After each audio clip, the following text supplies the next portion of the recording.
I would like to introduce the Honourable Julie Collins, MP, Shadow Minister for Ageing and Mental Health.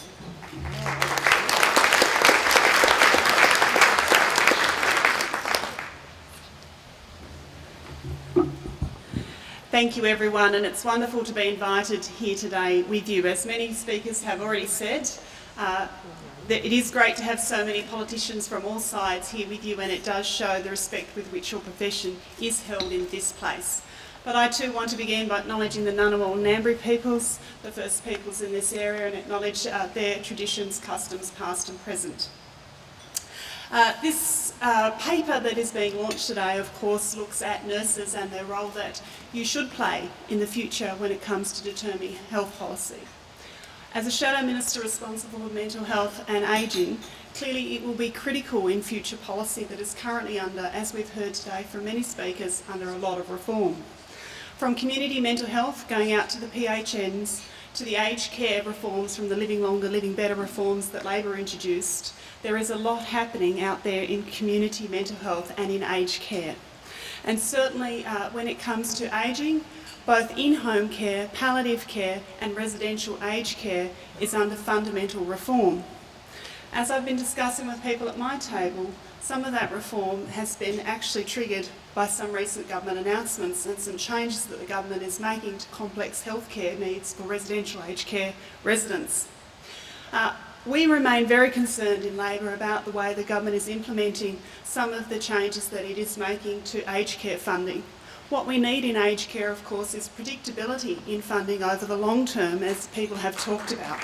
Predictability is very important when it comes to aged care workforce. With the changes that are happening in the aged care sector, together with the NDIS, together with changes in community mental health and other health reform that is underway, this is more critical now than ever. The Living Longer, Living Better reforms that Labor introduced were 10 years.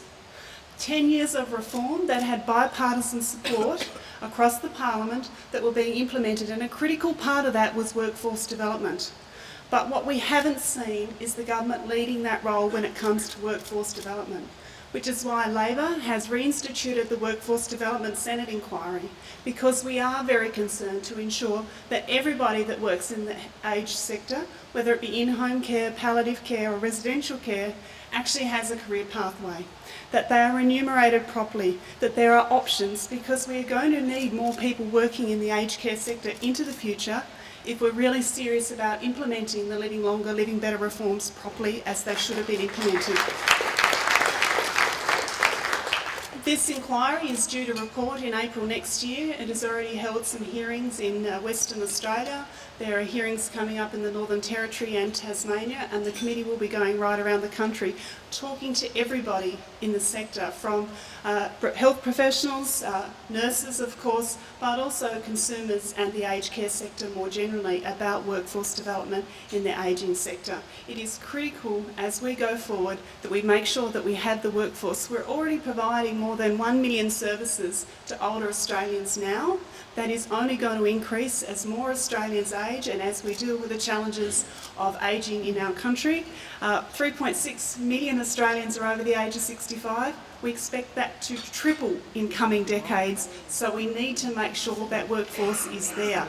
Talking to some nurses recently at a graduation ceremony in my home state of Tasmania, one of the nursing providers at one of our residential aged care facilities told me they currently have a vacancy for 4 RNs at their facility. They have not been able to fill those positions, so clearly there is a shortage of nurses who are able to work in the sector, and clearly the issue of attracting nurses to the sector is going to be important going into the future. So we need to make sure that we get this right. We need to make sure that we get it right for current generations and for future generations to come. It's great to have this paper, and I look forward to working with you into the future. Thank you.